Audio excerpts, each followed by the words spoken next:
All right, so hey guys, as you know, I'm Greg Summers. I've got a special guest with me today, and this is Chris from the Guitar Pit. And Hello. this is my first thing. I've been thinking about this for quite a while. I've reached out to several content creators that I have stumbled upon and who I really like their content. And so I reached out to Chris, and this was super fast. It was 2 days ago, I think, and I said, would you mind coming on? And Chris was so nice to help me out and come on here because I'm just starting out, and Chris is established, and I really like his content. And I really do enjoy your content. It's high praise. I don't know if I deserve it, but well, I think I went out and I searched. For me, it was I was obsessed about a Suhr guitar after I went to a store down here in Central Florida in Orlando. I went to where did I go to? Sound for Less, and they have this regular store up front, and then you go in the back, and it's like a small room but glorious with just tons of high end gear. So those guys are awesome.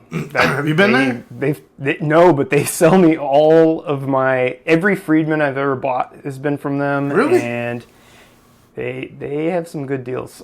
That's funny. Really good deals. Well, and I bought a Taylor 12 fret guitar because I got obsessed with that. The Friedmans are the ones I saw there. Marcus, who you probably dealt with, he's from Guitar Center, so I knew him from Guitar Center. Okay. And then I found this store. I was looking for a PRS for my kid. I think I was looking for a cheaper one, and they said, "Hey, go down, George's Music, which is in the same area."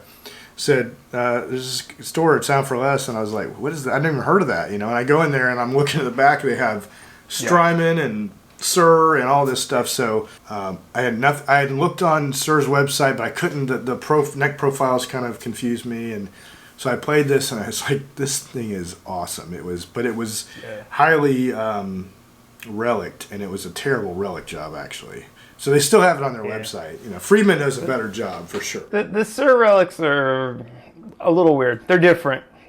So I came home and I was like, okay, this is a classic, model or something. Mm-hmm. Ended up seeing the paperwork, and it was all custom. A Thornbucker, it had a even C slim, and so after learning those neck profiles, I was like, that's the neck profile I want. Good thing I did, because I almost was looking to get a Classic S. Which has a even C standard or medium or something. Yeah, I think it's probably the medium one. Probably. I'm not sure, because both that I've had have been kind of weird builds, so I'm not 100% sure, but I'm pretty sure like C standard on standards, and then the moderns have the medium elliptical neck. I really want to get to talking about you instead of me, because this is actually about you. So that was my story. Basically, I was searching for Suhr guitars, stumbled on you, and I liked the way you presented things. You're very humble, and it's really cool to just, and then I was like, oh, he's got an Axe Effects too. So we were like, looking at that. So same wavelength. We'll cut over to that. Maybe talk about what got you into, okay, I think I want to do a channel, or just maybe some background that maybe your viewers don't know about, because we cut out most of the bull crap that we talk about when we're doing, because it's like, okay, they don't want to hear about that, but maybe this is the time, because I want to know about you. So sure. It's hard to really pinpoint, but I think what it was. So I've always been a compulsive gear buyer and seller for no reason. There's been years of my life where I hardly play guitar at all, and I would still look over and see a guitar and be like, I'm going to sell that and get this thing I just saw. And then I'd get it, play it for 2 hours, and be like, well, that's pretty cool, and then not play it again, because I just wasn't really interested in guitar at the time. Because I've been playing since I was, 16, 17, and I'm 36 now, so a while. But even when I wasn't really focusing on learning or playing anything, I still just kind of was cycling gear, sell it on eBay, sell it on Craigslist or whatever.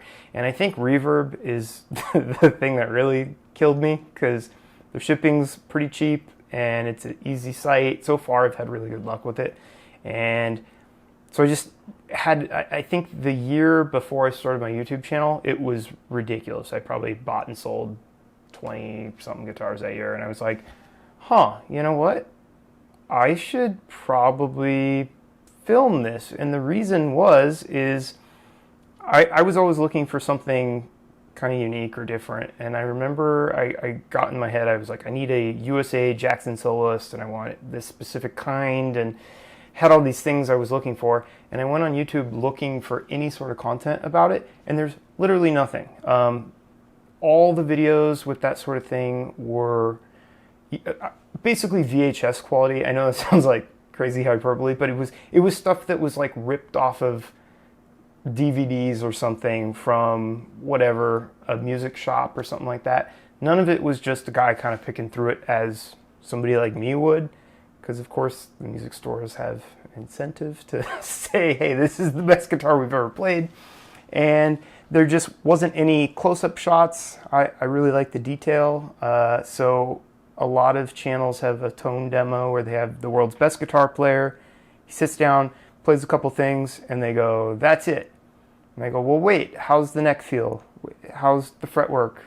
What kind of pickups are those? What amp were you playing it through? Like, I always just had all these questions. So I thought, you know what? I'm going to just do it myself. So I have all these guitars coming and going. I'll just start kind of documenting them and see if anybody else is interested. And I kind of figured it was going to be a very slow thing where maybe 3 people a month want to listen about a Jackson soloist and check out the video. And most of those videos are pretty slow, and that's fine. But yeah, I've been pretty lucky. I've been at it about a year, and people seem to enjoy it. So yeah, that's some really good growth, because I'm pretty obsessed with the growth kind of stuff and analytics, yeah. and that's pretty impressive for sure. I've been at it since October, and it's got its.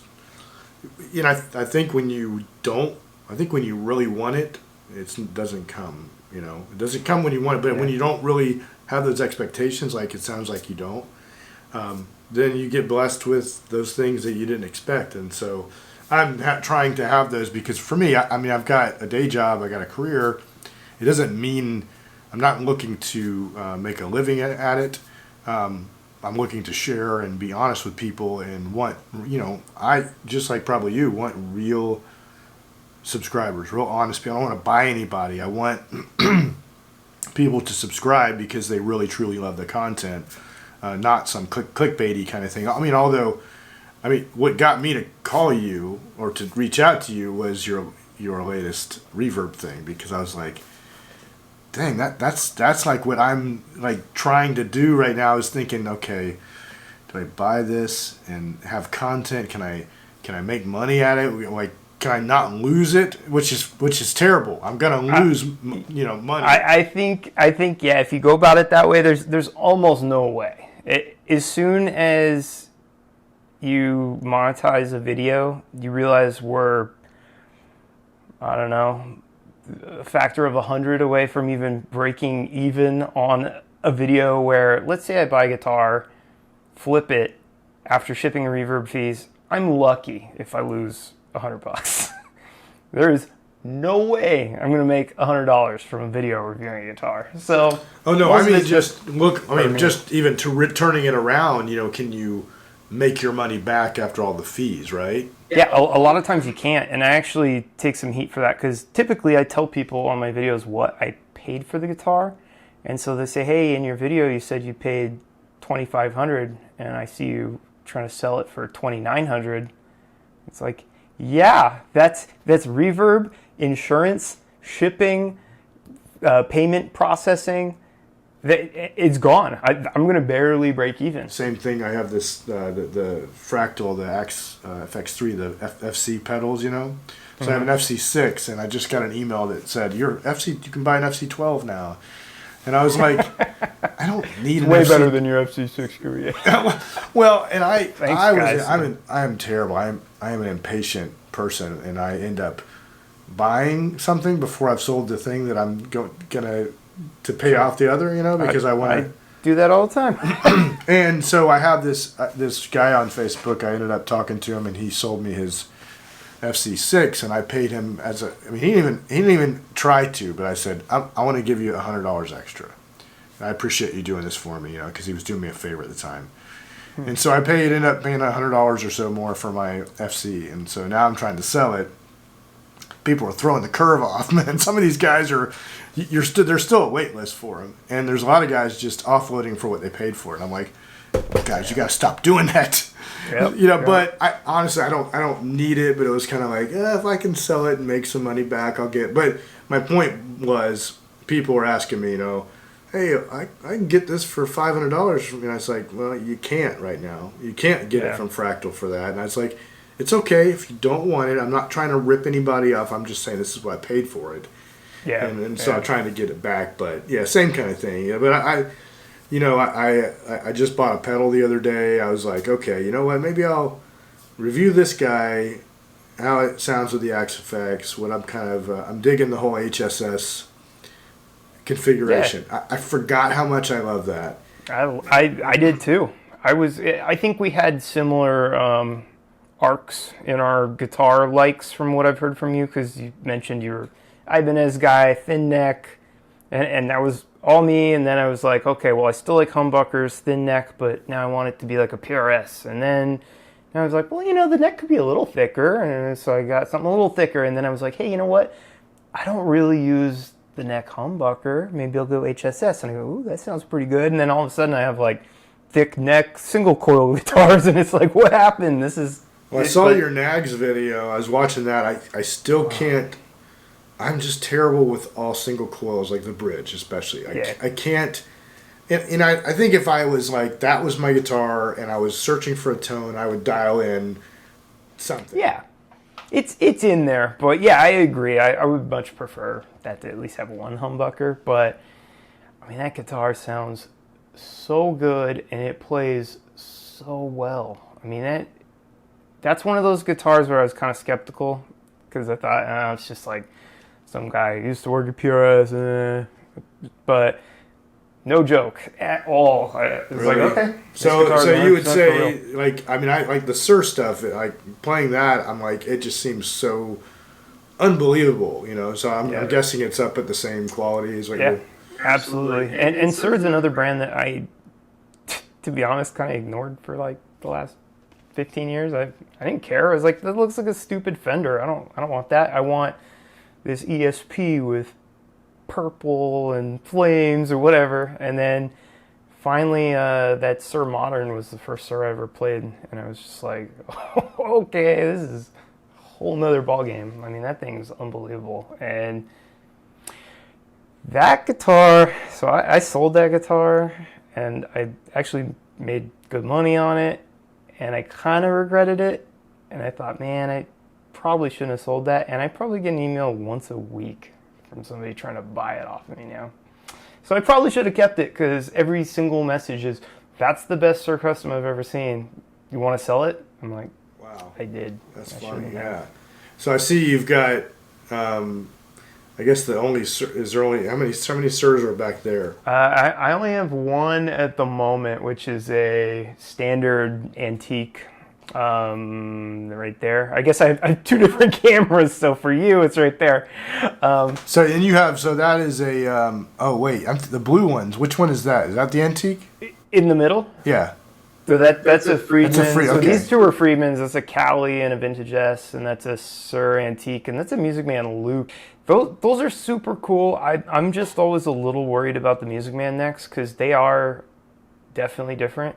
And when you really get accustomed to them, then it's hard to go back, and vice versa. So if I picked that up right now, I couldn't play anything on it. It'd take me an hour. That's the thing. I started to feel super like constricted, like really tiny, right? You know, and I had a custom 24 a year or so ago.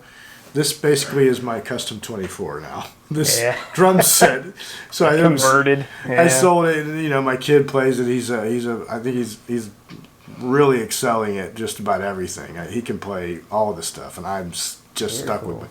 You know, he's 14. He's a metalhead. It's funny to watch him. He's growing up just like me, and I'm having to pound it in his head. They go, dude, you need to check out this guy. And he's like, I'll stick with Pantera. I'm like, okay, all right, fine.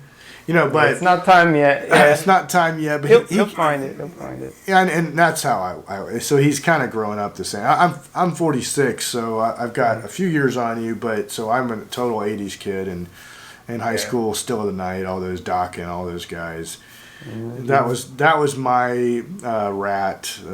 Yeah, we all had bandanas and stuff, and I had a little bit of hair, Yeah, so it's funny. It sounds like you and I are similar on that kind of stuff. Where, the next I do like, that the slim neck, the C Slim. Mm-hmm. When I got it, I was like, it's a little thinner than I am used to. On your Sir or on the Sir, yeah. And so I did go and last weekend to Sound for Less again, and I picked up a classic. Is it Classic T, right? Yeah. Yeah, and the neck was supposed to be a medium or whatever that is, and it was quite a bit thicker. It felt like, so I was like, oh shoot, I guess that maybe I don't. So maybe just a little bit. I don't know if there's anything. I don't think there's anything between those two. So, but it does feel. It is. I mean, I've told a lot of you, my fingers were sore for the first time. I played that guitar. I've played it so much, and so I imagine that the Nags is probably the same kind of thing for. Cool. Yeah. Let's see. I would say. So the Friedmans have huge necks for sure. Those are big necks, and then. I don't know, the Nags and the regular C on even C might be what they call it. I don't remember, but those are similar. And then the Luke's obviously quite a bit smaller than those, but it's kind of like a V on the Luke. And then really I have a Vigier with a pretty thin neck, and that's the only thin neck guitar I have anymore because. I just kind of, they seem to cramp up my hands. I kind of moved away from that whole thing. You touched on some of that too, where it was, you were afraid because you didn't play as much or whatever. But I was telling somebody the other day, it happens with everything from guitars to motocross guys to BMX, all these guys. You see them back in the 70s and the 80s and they're doing like pretty cool stuff. And it's just like, they just take it to the next level, and the guitar players out there are no different. They're just insane. And for an old guy like me, I'm like, oh, I want to do that. Rick Graham, I can do his stuff. Yeah, no, I can't. No, that guy's a monster. I'm like, where does this guy come from? And then I see him like post like years ago this Satriani video. He's like my hero, and I'm like, dude, I could only maybe be a little bit like Satriani. I mean, you went so beyond this guy who says is your hero, and you're this just monster player. And so I have to keep telling myself, Greg, you got to just keep doing what you do, because don't try to compete, because you're not going to do it.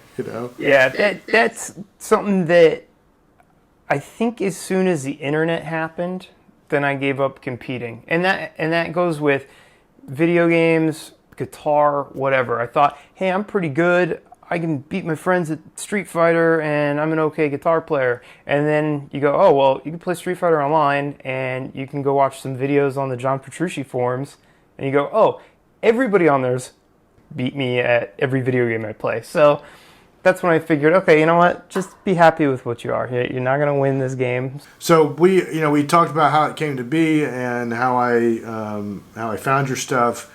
You talked a little bit about the background on you and your channel.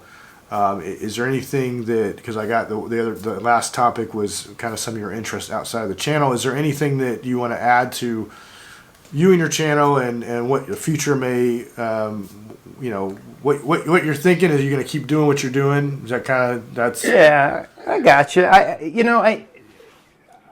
It's a tough question, because if it were just 100% for me and I didn't really care how the channel would do, I would probably do other things. I like, I don't know, cars, tech, clothes. There's all sorts of stuff that I kind of dabble in.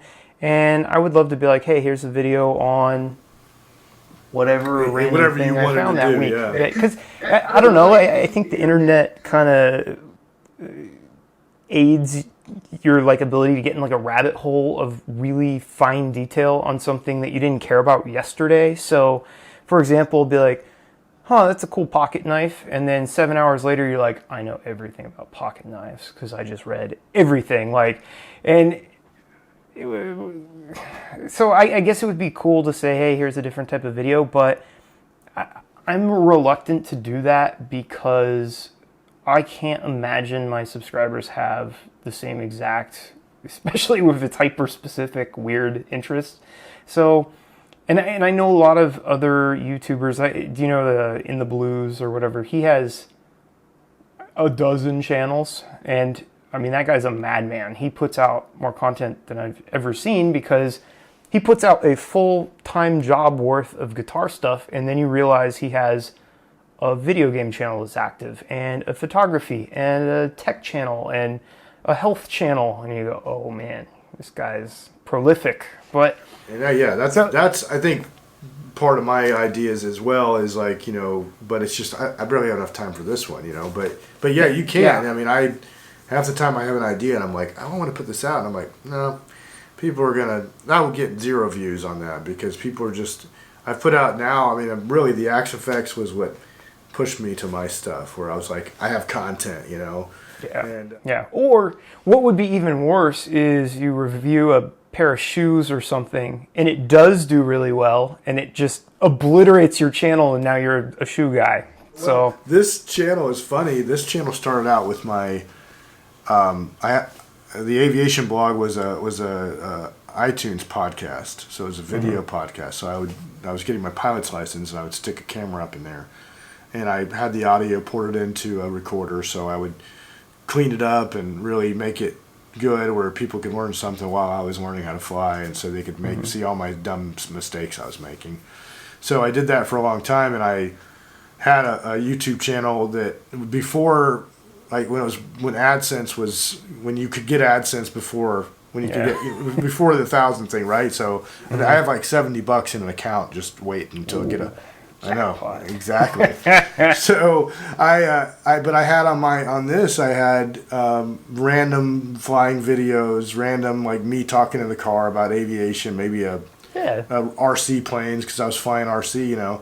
So I think I had like 80 subscribers, and when I started doing this channel, I was like, ooh, I need 100 so I can get my custom URL, and so I ended up like pushing it, like, come on, help me get to that. Well, as I started putting out videos, I started seeing my subscribers go up, down, up, down. I mean, I was like, these people are like, what is this guy like, you know? So basically I have like 80 people that are probably just trying to die off or something, but.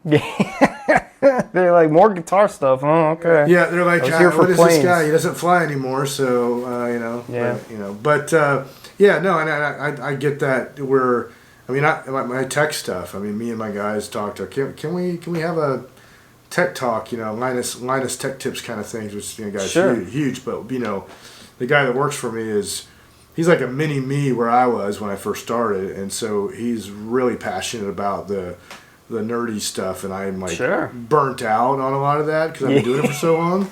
But you know, because I had thought at one point I was doing Cisco certification, and I was like, maybe I can talk about some of the Cisco stuff, and I'm like, I'm just not that good at the Cisco stuff to talk, and I don't think I could talk about it forever, you know.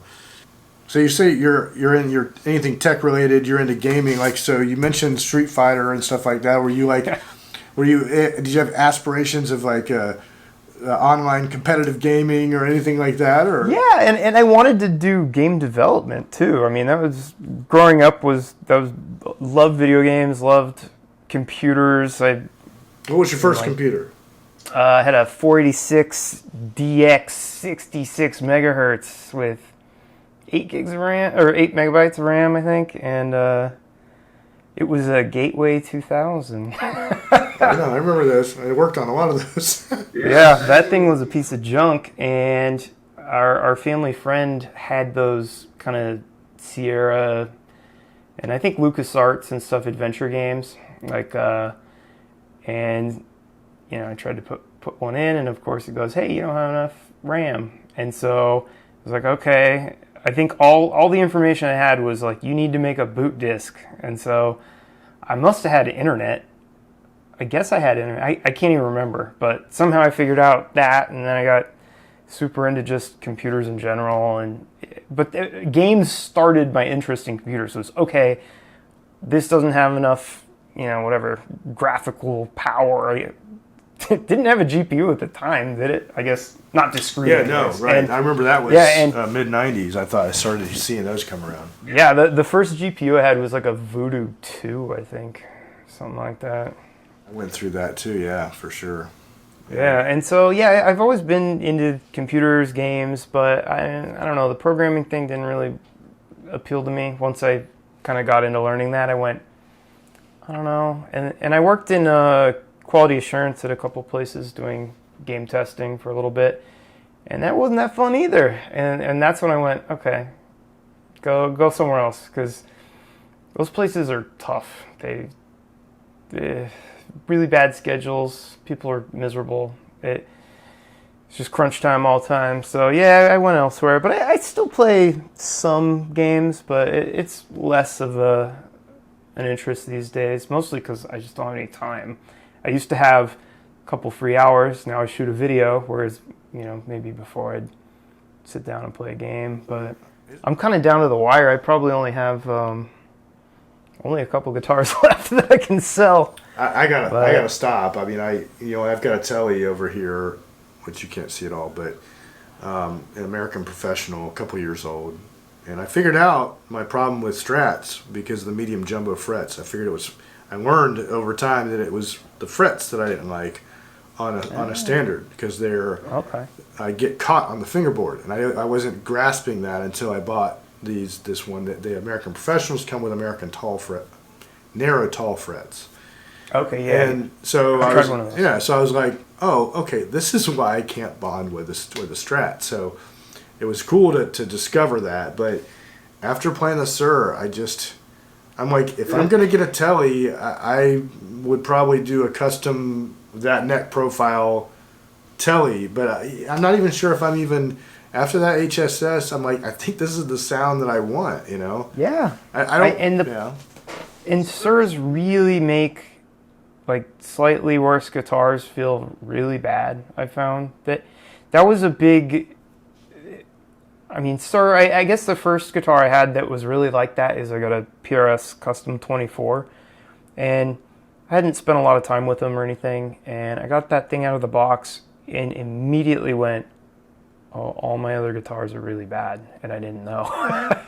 Like, it was just a quantum leap ahead of the other guitars I had at the time, because I had a couple Ibanez guitars and the Custom 24, because I got that way before I had a Sur, and I forget what else I had at the time. I had like a Fender Strat and a couple other decently nice, not incredibly high-end guitars, but nice.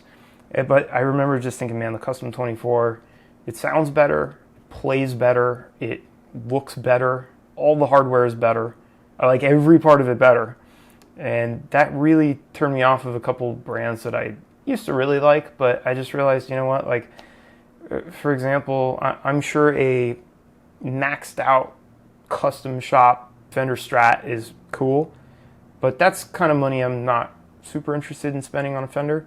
And the Sur is so good that it's like, I'm happy. I never go, man, I should go buy a Mexican Strat or something. Like, I don't care. What's your current top favorite guitar or any other gear that what gets you excited? I mean, you do this stuff. Do you still get excited about the gear? You still have gas or whatever they call it, right? Yeah, I mean, I would say it's definitely subsided a little bit, because I used to have a lot of things that were just question marks, whereas like, what if I'm missing out? I've never even seen one of these or whatever. And I've gotten to almost all of them at this point. I would say the kind of semi-obscure stuff that you can still buy at a store. At this point, I feel like I've played and spent enough time with where I'm familiar with them.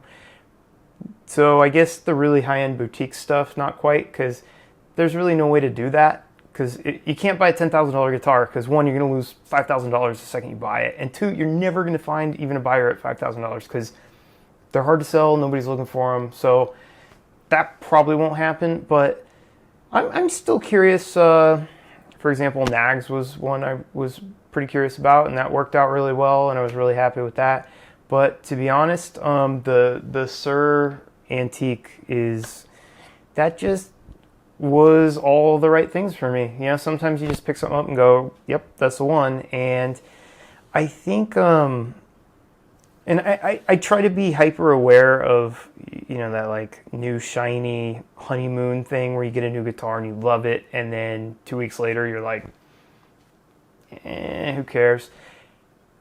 Yeah. But that thing has lasted for a while. I've had it, I don't know, 6 or 8 months probably. I don't remember. And I still play it all the time, and it's still easily my favorite guitar. And I don't know if it's a mix. I think the neck shape's great. I really like Sir stainless steel frets, like the way they're finished and the way they feel. And those Thornbuckers are crazy. I actually had a Charvel Model 3A, the ones that were made in Fort Worth. Okay, cool. Yeah, back in the day, right? I mean, you know, they had the Jackson style headstock, but it was a Charvel, so had the pointy headstock.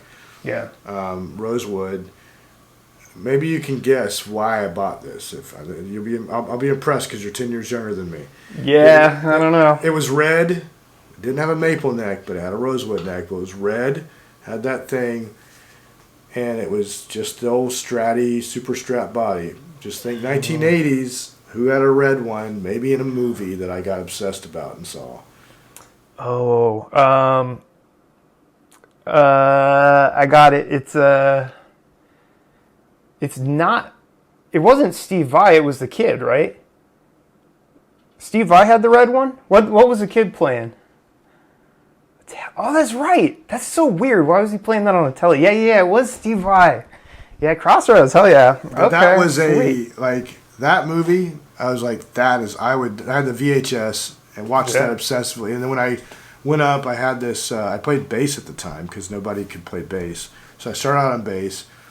I had a Westone Pantera bass, it was called, with a full carbon fiber neck. From what I can remember, it was a $200, $300 bass, but that thing, I was Billy Sheehan. Carbon neck for $300? It was, I've been actually trying to find one on Reverb. I have found a couple of them.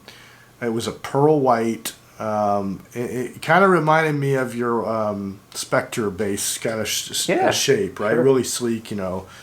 Active pickups, I think. But it was right during the Shy Boy era, all that stuff. So I was trying to play all that bass stuff. But I ended up trading it in for this Charvel. Years later, spun the Charvel over my thing in the strap locks that I had just hand tightened. Come on. Hand tightened. I was 15. Came off and snapped the headstock. And my neighbor, this old guy, went and took dowels and like it never played the same. And I ended up trading it to my friend for a Boss CE2 chorus that I still have to this day.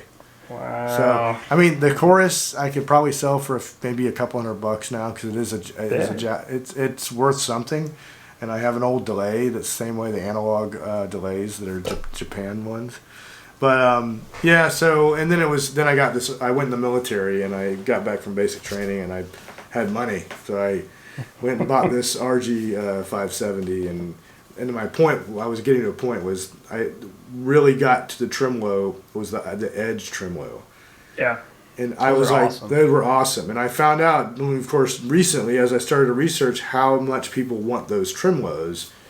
They're so good, and I don't know. Maybe they're back on them now, but they took them away for a while, and they were screw-on ones, right? That always, I always was the guy that would pop it in, use it, throw it down, and it would just kind of it wasn't flimsy, but it was real smooth, and there was no play in it, And so I remember recently I decided I'm going to get a Floyd Rose.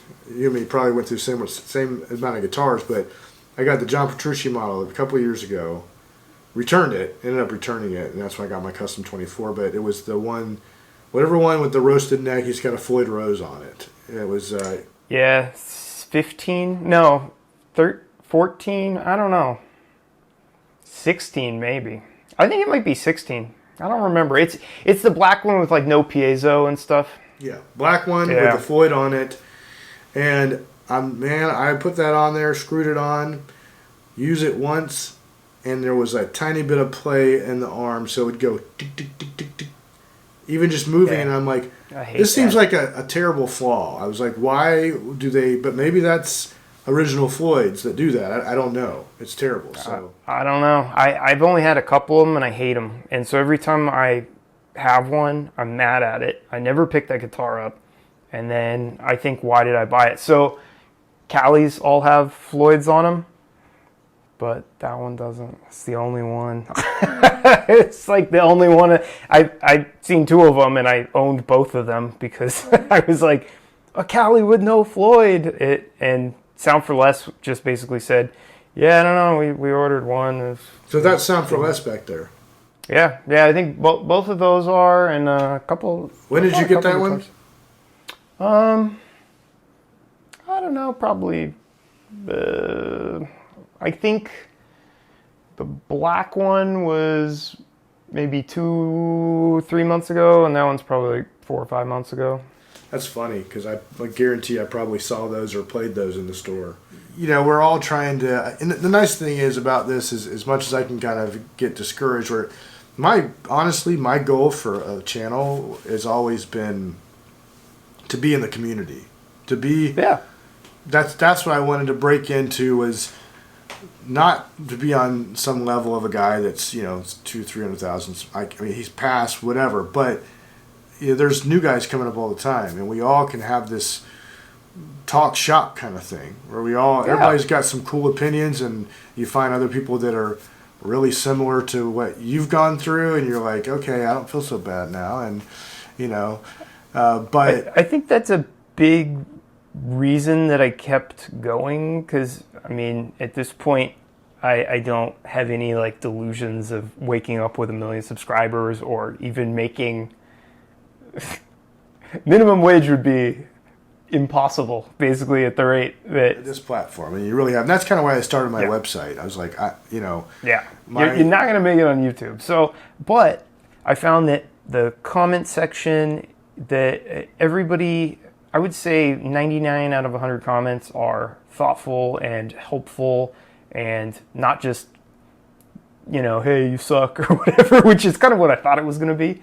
And I got talking to these people, and over time you kind of meet them, and then some of them have channels, such as yourself, and sometimes those guys live stream, so I go over and chat with them on their channels, and most of the live streams, have like a chat room, so I see the same people popping up every time I'm like, hey, who's on this live stream? And that's part of the fun, is you get like a kind of cool little community, everybody knows each other, everybody's I think that's really what I liked about, like, even when I started watching some of the Guitar Hack thing, I was like, that's cool if you can get an audience in there and you guys can just, shoot the crap and just say, okay, this guy's coming in, he's asking these, everybody's really wanting to ask those questions, and you're kind of interacting with that. And of course, that's what keeps it, if there's a bunch of comments and you're interacting with people, that's what keeps you going, and which can be, for me as an early guy, when there's not a lot of interaction in the comment section, I'm like,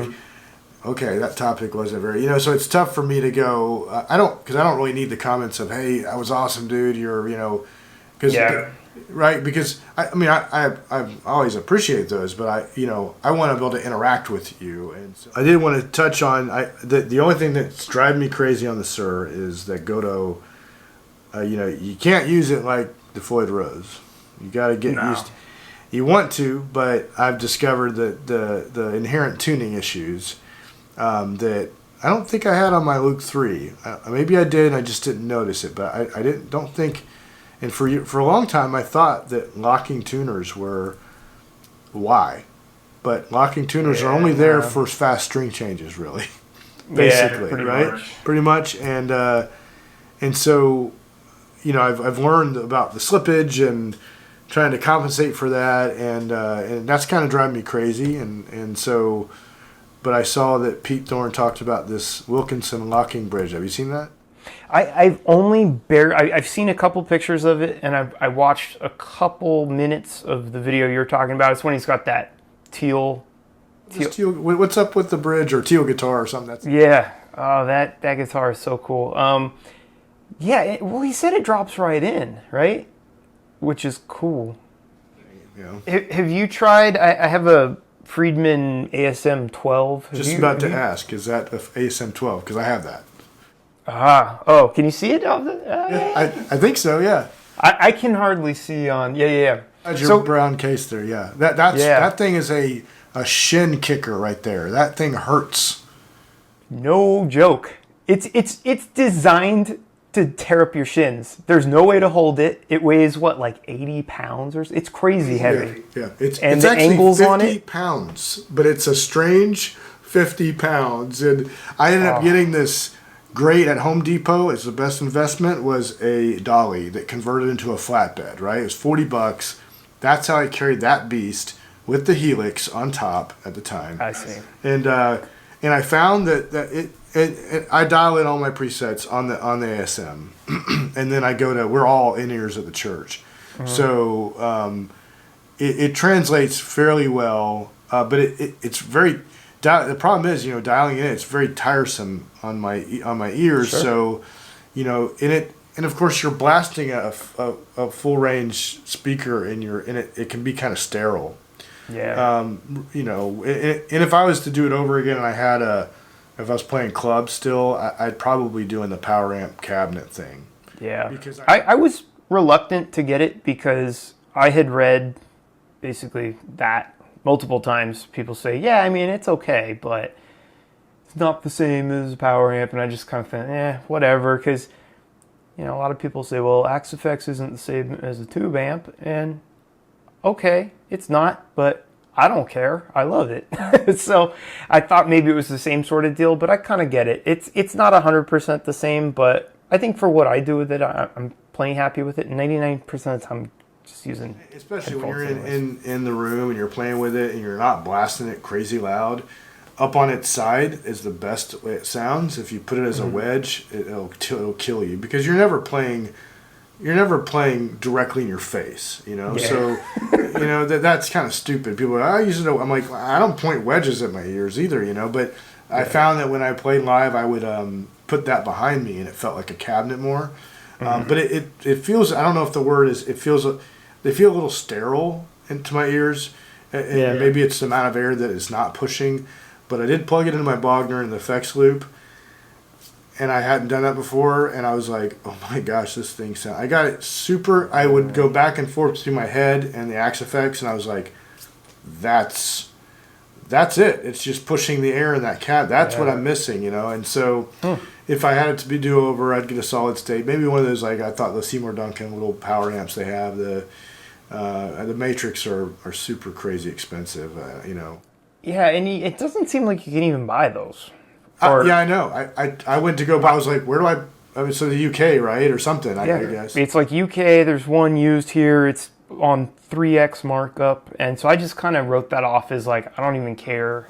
Anything you want to close out on, or anything you want to touch on that we haven't touched on, and then not really. I guess just that I'm surprised. I'm still at it, and I'm super grateful for all the people who show up and leave comments and just give me something to interact with, and I don't know, it's been really cool. I'm sure you've looked at comment sections on other videos on YouTube, like more popular channels, and you're like, oh man, this is really rough.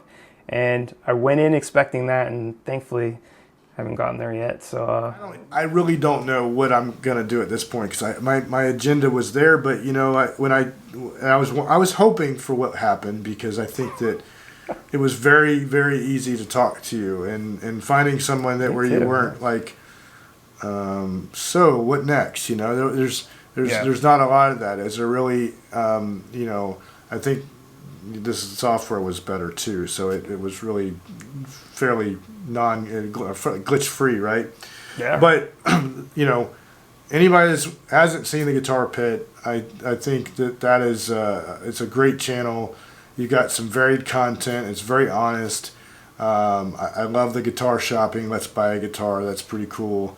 And because it feeds that need that I'm not alone, and that we're all doing it. check out Guitar Pit, It was you. great having you on. I hope it's not the last time that I have you on. And, I'll be around.